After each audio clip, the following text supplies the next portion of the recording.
Hello my YouTube family, ಹೇಗಿದ್ದೀರಾ ಎಲ್ಲರೂ? I hope ಎಲ್ಲರೂ ಚೆನ್ನಾಗಿದ್ದೀರಾ. ಅದೇ ರೀತಿ ನಿಮ್ಮ ಲೈಫ್ನಲ್ಲಿ ಪಾಸಿಟಿವ್ ಆಗಿದ್ದೀರಾ ಅಂತ ಅಂದ್ಕೊಂಡಿದ್ದೀನಿ.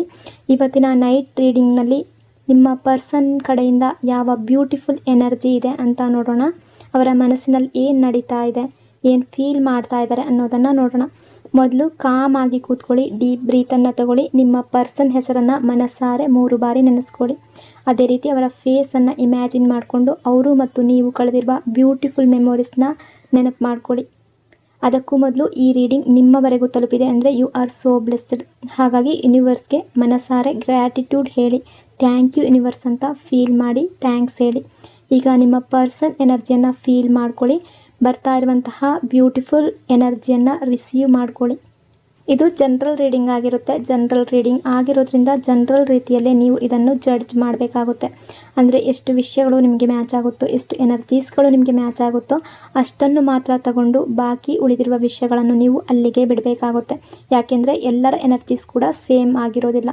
ಈ ರೀಡಿಂಗಲ್ಲಿ ಬರುವ ಯಾವುದೇ ವಿಷಯಗಳನ್ನಾಗಲಿ ಫೋರ್ಸ್ಫುಲ್ಲಾಗಿ ನಿಮ್ಮ ಮೇಲೆ ನೀವು ಹಾಕ್ಕೊಳ್ಬಾರ್ದು. ರೀಡಿಂಗನ್ನು ನೋಡಬೇಕಾದ್ರೆ ವಿಡಿಯೋನ ಲೈಕ್ ಮಾಡ್ಕೊಳ್ಳಿ. ಅದೇ ರೀತಿ ಚಾನಲ್ನ ಸಬ್ಸ್ಕ್ರೈಬ್ ಮಾಡಿಕೊಂಡು ಕನೆಕ್ಟ್ ಆಗಿ. ಈಗ ಮೊದಲಿಗೆ ಯಾವ ಎನರ್ಜಿ ಇದೆ ಅಂತ ನೋಡೋದಾದರೆ ತುಂಬ ಹೆವಿ, ಸಪ್ರೆಸ್ ಮಾಡ್ತಾ ಇರುವಂತಹ ಕನ್ಫ್ಯೂಸ್ ಆದ ಎನರ್ಜಿ. ಪರ್ಸನ್ ಹೊರಗಡೆಯಿಂದ ತುಂಬ ಮಾಮೂಲಿಯಾಗಿ ನಡ್ಕೊಳ್ತಾ ಇದ್ದಾರೆ. ಕೇರ್ ಇಲ್ಲ ಅನ್ನೋ ಹಾಗೆ, ಇಗ್ನೋರ್ ಮಾಡ್ತಾ ಇರುವ ಹಾಗೆ, ನಿಮ್ಮನ್ನು ಅವಾಯ್ಡ್ ಮಾಡ್ತಾ ಇರುವ ಹಾಗೆ ನಿಮಗೆ ಕಾಣಿಸ್ಬೋದು. ಬಟ್ ಮನಸ್ಸಿನ ಒಳಗಡೆ ಇರುವ ಸ್ಟೋರಿನೇ ಬೇರೆ. ಅವರ ಫೀಲಿಂಗ್ಸನ್ನು ತುಂಬ ಒಳಗಡೆ ಹಾಗೆ ಹೈಡ್ ಮಾಡ್ತಾ ಇದ್ದಾರೆ. ನಿಮ್ಮ ಬಗ್ಗೆ ಯೋಚನೆ ಇಲ್ಲ ಅಂತ ಅಲ್ಲ, ಯೋಚನೆ ತುಂಬ ಜಾಸ್ತಿ ಇದೆ. ಆದರೆ ಅದನ್ನು ಹೊರಗಡೆ ಹೇಗೆ ತೋರಿಸೋದು ಅನ್ನೋದರಲ್ಲಿ ಸಿಕ್ಕಾಕೊಂಡಿದ್ದಾರೆ. ಕೆಲವೊಮ್ಮೆ ನಿಮ್ಮ ಜೊತೆ ಮಾತಾಡಬೇಕು ಅಂತ ಅನ್ನಿಸ್ತಾ ಇದೆ, ಮತ್ತು ಕೆಲವೊಮ್ಮೆ ಇವಾಗ ಮಾತಾಡಿದ್ರೆ ಏನಾಗುತ್ತೆ ಅನ್ನೋ ಭಯ ಇದೆ. ಇದರಿಂದ ಇವರ ಮನಸ್ಸು ಒಂದು ಕಡೆ ನಿಮ್ಮ ಕಡೆ ಓಡ್ ಬರ್ತಾ ಇದ್ದರೆ, ಇನ್ನೊಂದು ಕಡೆ ಅವರನ್ನೇ ಅವರು ನಿಲ್ಲಿಸ್ಕೊಳ್ತಾ ಇದ್ದಾರೆ. ಹೈಡ್ ಮಾಡ್ತಾ ಇರುವ ಎನರ್ಜಿ. ಪಾಸ್ಟಲ್ಲಿ ಆಗಿರ್ಬೋದು, ಈ ವ್ಯಕ್ತಿ ನಿಮ್ಮಿಂದ ಯಾವುದೋ ಒಂದು ವಿಷಯವನ್ನು, ಸಣ್ಣ ಪುಟ್ಟ ವಿಷಯ ಆಗಿರಬಹುದು, ದೊಡ್ಡ ವಿಷಯ ಆಗಿರ್ಬೋದು, ಅದನ್ನು ಹೈಡ್ ಮಾಡಿದ್ದಾರೆ ಅಥವಾ ಹೈಡ್ ಮಾಡಿರಬಹುದು. ಅದು ಸಣ್ಣ ವಿಷಯ ಆಗಿರ್ಬೋದು ಅಥವಾ ದೊಡ್ಡ ವಿಷಯ ಕೂಡ ಆಗಿರ್ಬೋದು. ಇದೆಲ್ಲದರಿಂದ ನೀವು ಕೂಡ ಹರ್ಟ್ ಆಗಿದ್ದೀರಾ ಅಥವಾ ಚೀಟ್ ಮಾಡಿರ್ಬೋದು, ಹರ್ಟ್ ಮಾಡಿರ್ಬೋದು. ಇದೆಲ್ಲದರಿಂದ ನೀವು ಕೂಡ ಹರ್ಟ್ ಆಗಿದ್ದೀರಾ. ಬಟ್ ಇವರ ರಿಯಲ್ ಫೀಲಿಂಗ್ಸ್ ಹೊರಗಡೆ ಕಾಣಿಸ್ತಾ ಇಲ್ಲ. ಈ ಪರ್ಸನ್ ಹೊರಗಡೆ ಯಾವ ರೀತಿ ವರ್ತನೆ ಮಾಡ್ತಾ ಇದ್ದಾರೆ ಅಂದರೆ ನಿಮಗೆ ನಾರ್ಮಲಾಗಿ ಕಾಣ್ತಾ ಇದ್ದಾರೆ. ಅದು ಅವರ ರಿಯಲ್ ಸೈಡ್ ಅಲ್ಲ. ಕೆಲವೊಮ್ಮೆ ತುಂಬ ಕೋಲ್ಡ್ ಆಗಿರ್ಬೋದು, ಕೆಲವೊಮ್ಮೆ ಕೇರ್ ಇಲ್ಲ ಅನ್ನೋ ಹಾಗೆ ಇರ್ಬೋದು. ಆದರೆ ಮನಸ್ಸಿನ ಒಳಗಡೆ ಮಾತ್ರ ನಿಮ್ಮ ಬಗ್ಗೆ ಫೀಲಿಂಗ್ಸ್ ತುಂಬ ಡೀಪ್ ಆಗಿದೆ. ಅವರು ತಮ್ಮ ಹೃದಯದ ಸೈಡ್ ಯಾರಿಗೂ ಕೂಡ ಈಸಿಯಾಗಿ ತೋರಿಸ್ಕೊಳ್ತಾ ಇಲ್ಲ, ಓಪನ್ ಆಗಿ ಹೇಳ್ಕೊಳ್ತಾ ಇಲ್ಲ. ಅವರ ವೀಕ್ ಸೈಡನ್ನು ತುಂಬ ಸೀಕ್ರೆಟ್ ಆಗಿ ಇಡ್ತಾ ಇದ್ದಾರೆ. ನಿಮ್ಮ ಮುಂದೆ ಸ್ಟ್ರಾಂಗ್ ಆಗಿ ಕಾಣಬೇಕು ಅನ್ನೋ ಪ್ರಯತ್ನ ಮಾಡ್ತಾ ಇದ್ದಾರೆ. ಆದರೆ ಮನಸ್ಸಿನ ಒಳಗಡೆ ತುಂಬ ಎಮೋಷ್ನಲ್ ಆಗಿ ಡೌನ್ ಆಗಿರುವ ಎನರ್ಜಿ ಇದೆ. ಇಲ್ಲಿ ಎಲ್ಲರ ಲೈಫ್ನಲ್ಲಿ ಅಲ್ಲ, ಕೆಲವರ ಲೈಫ್ನಲ್ಲಿ ಥರ್ಡ್ ಪಾರ್ಟಿ ಎನರ್ಜಿ ಕೂಡ ಇರ್ಬೋದು. ಅಂದರೆ ಯಾವುದೋ ಒಬ್ಬ ಪರ್ಸನ್ ಆಗಿರ್ಬೋದು ಅಥವಾ ಫ್ಯಾಮಿಲಿ ಆಗಿರ್ಬೋದು, ಸಿಚುವೇಶನ್ ಆಗಿರ್ಬೋದು, ಅವರ ಜಾಬ್ ಆಗಿರ್ಬೋದು, ಕೆರಿಯರ್ ಆಗಿರ್ಬೋದು ಅಥವಾ ಫ್ರೆಂಡ್ಸ್ ಆಗಿರ್ಬೋದು. ಸೊ ಈ ಸಿಚುವೇಶನ್ ಅನ್ನೋದು ಅಥವಾ ಈ ಪರಿಸ್ಥಿತಿ ಅನ್ನೋದು ಮಧ್ಯದಲ್ಲಿ ಬಂದಿರ್ಬೋದು. ಆ ಥರ್ಡ್ ಪಾರ್ಟಿ ಕಾರಣ ಏನೇ ಆಗಿರ್ಬೋದು, ಅದರ ಬಗ್ಗೆ ತುಂಬ ಫೋಕಸ್ ಮಾಡಿ ನಿಮ್ಮಿಂದ ದೂರ ಆಗಿರ್ಬೋದು. ಅದರ ಬಗ್ಗೆ ಈಗ ಇವರಿಗೆ ಗಿಲ್ಟ್ ಆಗ್ತಾ ಇದೆ. ನಾನು ಆ ರೀತಿ ಮಾಡಬಾರ್ದಿತ್ತು, ನಾನು ಅವರನ್ನು ಹರ್ಟ್ ಮಾಡಿದೆ ಅನ್ನೋ ಪಶ್ಚಾತ್ತಾಪ ಬರ್ತಾ ಇದೆ. ಯಾಕೆ ಅಂದರೆ ಇವರು ಮಾಡಿದ ತಪ್ಪು ಇವ್ರಿಗೆ ಗೊತ್ತಾಗ್ತಾ ಇದೆ. ನೀವು ಎಮೋಷ್ನಲ್, ಇವರು ಲಾಜಿಕಲ್. ನಿಮ್ಮ ಎನರ್ಜಿಯನ್ನು ನೋಡಿದಾಗ ನೀವು ಹೃದಯದಿಂದ ಫೀಲ್ ಮಾಡುವ ಪರ್ಸನ್.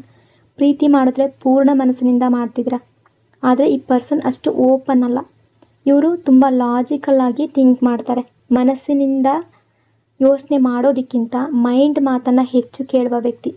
ಅದರಿಂದ ಕೆಲವೊಮ್ಮೆ ನೀವು ಎಮೋಷ್ನಲ್ಲಿ ಹತ್ತಿರ ಬರ್ತೀರಾ, ಆದರೆ ಇವರು ಮತ್ತೆ ದೂರ ಹೋಗ್ತಾ ಇದ್ದಾರೆ. ಇವರು ಇವರ ಫೀಲಿಂಗ್ಸನ್ನು ತುಂಬ ಅನಲೈಸ್ ಮಾಡ್ತಾರೆ. ಪ್ರತಿ ವಿಷಯಕ್ಕೂ ಇದು ಸರಿನಾ, ಇದು ತಪ್ಪಾ ಅನ್ನೋ ಯೋಚನೆ ಮಾಡ್ತಾರೆ.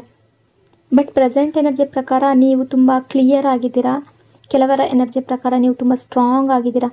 ಆದರೆ ಇವರು ಮನಸ್ಸಿನಲ್ಲಿ ತುಂಬ ಕನ್ಫ್ಯೂಷನ್, ಗೊಂದಲ ಇಟ್ಕೊಂಡಿದ್ದಾರೆ. ನಿಮ್ಗೇನು ಬೇಕು ಅನ್ನೋದು, ಕ್ಲಾರಿಟಿ ಬೇಕು ಅನ್ನೋದು ಈ ರಿಲೇಷನ್ಶಿಪ್ಪಲ್ಲಿ ನಿಮಗೆ ಕ್ಲಿಯರ್ ಆಗಿ ಗೊತ್ತಿದೆ. ಕಮಿಟ್ಮೆಂಟ್ ಬೇಕು, ಸೆಕ್ಯೂರಿಟಿ ಬೇಕು, ಸ್ಟೆಬಿಲಿಟಿ ಬೇಕು ಅಂತ ನೀವು ಬಯಸ್ತಾ ಇದ್ದೀರಾ.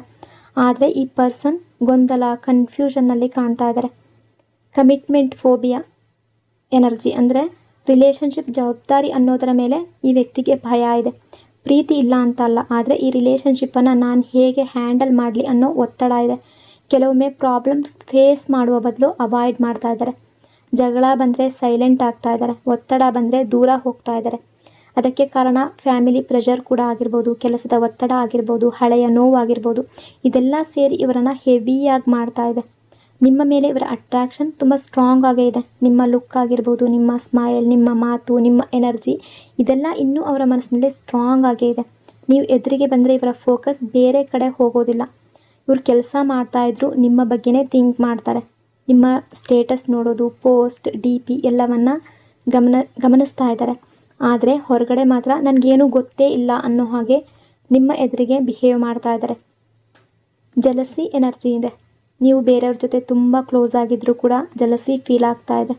ಇವರು ಈಗ ನಾನಿಲ್ಲದೆ ಯಾವ ರೀತಿ ಖುಷಿಯಾಗಿರೋದಕ್ಕೆ ಸಾಧ್ಯ ಅನ್ನೋ ರೀತಿ ಥಿಂಕ್ ಮಾಡ್ತಾರೆ. ಇವರ ಲೈಫ್ನಲ್ಲಿ ಬೇರೆ ಯಾರಾದರೂ ಬಂದಿದ್ದಾರಾ ಅನ್ನೋ ರೀತಿ ಥಿಂಕ್ ಮಾಡ್ತಾರೆ.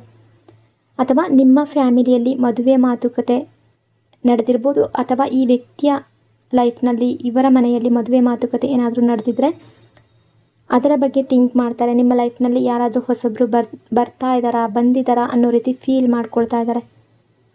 ಬಟ್ ಏನೇ ಇದ್ದರೂ ಕೂಡ ಈ ಕನೆಕ್ಷನ್ ಸಂಪೂರ್ಣವಾಗಿ ಮುಗ್ದು ಹೋಗಿಲ್ಲ ಅನ್ನೋ ಎನರ್ಜಿ ಇದೆ. ಇದೀಗ ಒಂದು ಪಾಸ್ ಹಂತದಲ್ಲಿದೆ. ಈ ಪರ್ಸನ್ ಇನ್ನೂ ಕೂಡ ನಿಮ್ಮನ್ನು ಬಿಟ್ಟು ಹೋಗ್ತಾ ಇಲ್ಲ, ಅಂದರೆ ಮೂವ್ ಆನ್ ಆಗಿಲ್ಲ. ಅವರ ಒಳಗಿನ ಕನ್ಫ್ಯೂಷನ್ ಕ್ಲಿಯರ್ ಮಾಡ್ಕೊಳ್ಳೋದಕ್ಕೆ ಟೈಮ್ ತಗೊಳ್ತಾ ಇದ್ದಾರೆ. ನಿಮ್ಮನ್ನು ಅಪ್ರೋಚ್ ಮಾಡುವ ಸಾಧ್ಯತೆ ತುಂಬ ಜಾಸ್ತಿ ಇದೆ ತುಂಬ ಜನರ ಲೈಫ್ನಲ್ಲಿ. ಬಟ್ ಇವರಿಗೆ ಸ್ವಲ್ಪ ಟೈಮ್ ಬೇಕಾಗಿದೆ, ಸ್ವಲ್ಪ ಹೀಲಿಂಗ್ ಬೇಕಾಗಿದೆ, ಸ್ವಲ್ಪ ರಿಯಲೈಸೇಷನ್ ಕೂಡ ಬೇಕಾಗಿದೆ. ಸಂಪೂರ್ಣವಾಗಿ ಅರ್ಥ ಮಾಡ್ಕೊಂಡಿಲ್ಲ. ಇವರು ಅಪ್ರೋಚ್ ಮಾಡ್ತಾರಾ ಅಂತ ನೋಡೋದಾದರೆ ಒಂದು ಡ್ರಾಮ್ಯಾಟಿಕ್ ಆಗಿ ಅಲ್ಲ, ಮೊದಲು ಸ್ವಲ್ಪ ಫ್ರೆಂಡ್ಲಿಯಾಗಿ ಮಾತು, ಒಂದು ಸಣ್ಣ ಎಕ್ಸ್ಕ್ಯೂಸ್, ಒಂದು ಕ್ಯಾಶುವಲ್ ಮೆಸೇಜ್ ಕೂಡ ಬರ್ಬೋದು. ಹೀಗೆ ನಿಧಾನವಾಗಿ ಮತ್ತೆ ಮಾತು ಶುರು ಮಾಡುವ ಪ್ರಯತ್ನ ಮಾಡಬಹುದು.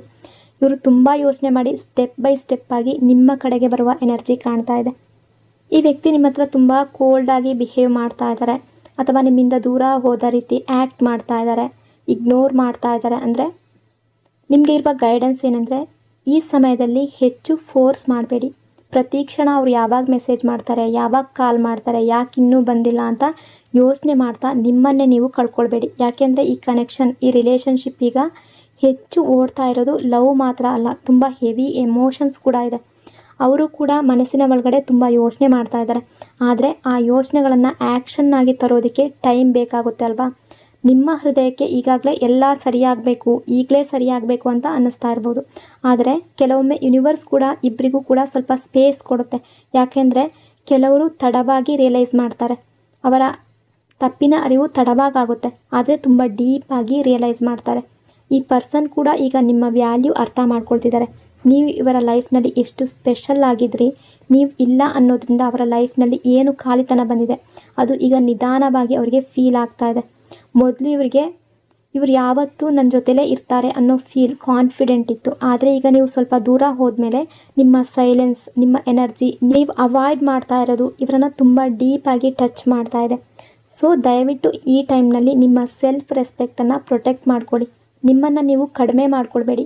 ಪ್ರೀತಿ ಇದೆ ಅಂದರೆ ನಿಮ್ಮ ನೋವನ್ನು ಸಂಪೂರ್ಣ ಮರೆತು ಅವರ ಹಿಂದೆ ಓಡೋದಲ್ಲ.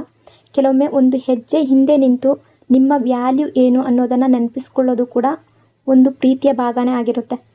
ನಿಮ್ಮ ಎನರ್ಜಿಯನ್ನು ಈಗ ಪಾಸಿಟಿವ್ ಆಗಿ ಇಡೋದು ತುಂಬ ಮುಖ್ಯ. ಅವರು ಬರ್ತಾರಾ ಬರಲ್ವಾ ಅನ್ನೋ ಭಯದಲ್ಲಿ ದಿನವನ್ನು ಕಳಿಬೇಡಿ.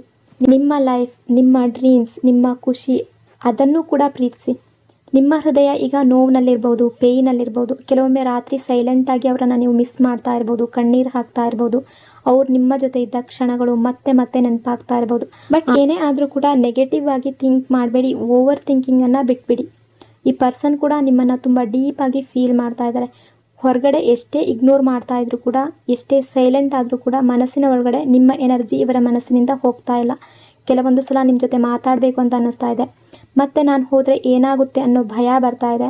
ಒಂದು ಕಡೆ ನಿಮ್ಮ ಜೊತೆ ಇರೋ ಆಸೆ, ಇನ್ನೊಂದು ಕಡೆ ನಾನು ಮತ್ತೆ ತಪ್ಪು ಮಾಡ್ತೀನಾ ಅನ್ನೋ ಭಯ. ಒಂದು ಕಡೆ ನಿಮ್ಮ ಲೈಫ್ನಲ್ಲಿ ಮತ್ತೆ ಎಂಟ್ರಿ ಆಗಬೇಕು ಅನ್ನೋ ಮನಸ್ಸು, ಇನ್ನೊಂದು ಕಡೆ ಏನು ಮಾಡೋದು ಅನ್ನೋದು ಯೋಚನೆ. ಅದೇ ಇವರನ್ನು ಅಲ್ಲೇ ಸ್ಟಕ್ ಮಾಡ್ತಾ ಇದೆ. ನಿಮ್ಮ ಬಗ್ಗೆ ಇವರು ಯೋಚನೆ ಮಾಡೋದು ನಿಲ್ಲಿಸಿಲ್ಲ. ನಿಮ್ಮ ಹೆಸರು, ನಿಮ್ಮ ಮಾತು, ನಿಮ್ಮ ಜೊತೆ ಕಳೆದ ಮೆಮೊರೀಸ್ ಇದೆಲ್ಲ ಇವರ ಮನಸ್ಸಿನಲ್ಲಿ ತುಂಬ ಡೀಪ್ ಆಗಿದೆ, ಲೈವ್ ಆಗಿದೆ. ಕೆಲವೊಮ್ಮೆ ಹೊರಗಡೆ ಸ್ಟ್ರಾಂಗ್ ಆಗಿ ಕಾಣೋ ಜನ ಒಳಗಡೆ ತುಂಬ ಡೌನ್ ಆಗಿರ್ತಾರೆ ಎಮೋಷ್ನಲಿ. ಈ ಪರ್ಸನ್ ಕೂಡ ಅದೇ ಎನರ್ಜಿಯಲ್ಲಿದ್ದಾರೆ. ಅವರು ನಿಮ್ಮಿಂದ ಸಂಪೂರ್ಣವಾಗಿ ದೂರ ಹೋಗೋದಕ್ಕೆ ಆಗ್ತಾ ಇಲ್ಲ, ಆದರೆ ನಿಮ್ಮ ಹತ್ತಿರ ಬರೋ ಧೈರ್ಯದಲ್ಲೂ ಕೂಡ ಸ್ಟಕ್ ಆಗಿದ್ದಾರೆ. ಆದರೆ ಈ ಕನೆಕ್ಷನ್ ಇವರಿಗೆ ಸಾಮಾನ್ಯ ಅಂತ ಅನ್ನಿಸ್ತಾ ಇಲ್ಲ. ನಿಮ್ಮ ಸ್ಥಾನವನ್ನು ಯಾರಿಂದಲೂ ರೀಪ್ಲೇಸ್ ಮಾಡೋದಕ್ಕೆ ಆಗ್ತಾ ಇಲ್ಲ ಅನ್ನೋ ಫೀಲಿಂಗ್ ಇವರ ಮನಸ್ಸಿನಲ್ಲಿ ಸ್ಟ್ರಾಂಗ್ ಆಗಿದೆ. ನಿಮ್ಮ ಮೇಲೆ ಇರುವ ಫೀಲಿಂಗ್ಸ್ ಡೀಪ್ ಆಗಿದೆ. ಪ್ರೀತಿ ಅನ್ನೋದು ತುಂಬ ಡೀಪ್ ಆಗಿದೆ. ಸೊ ಈ ರೀಡಿಂಗ್ ನಿಮಗೆ ಇಷ್ಟ ಆಗಿದೆ ಅಂದ್ಕೊಂಡಿದ್ದೀನಿ. ಇಷ್ಟ ಆಗಿದರೆ ಪಾಸಿಟಿವ್ ಆಗಿ ಕಮೆಂಟ್ ಮಾಡಿ.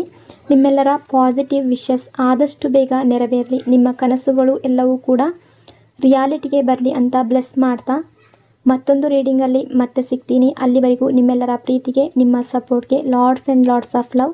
ನಿಮ್ಮ ಪ್ರೀತಿ ಸದಾ ಹೀಗೆ ಇರಲಿ. Thank you so much. God bless you all.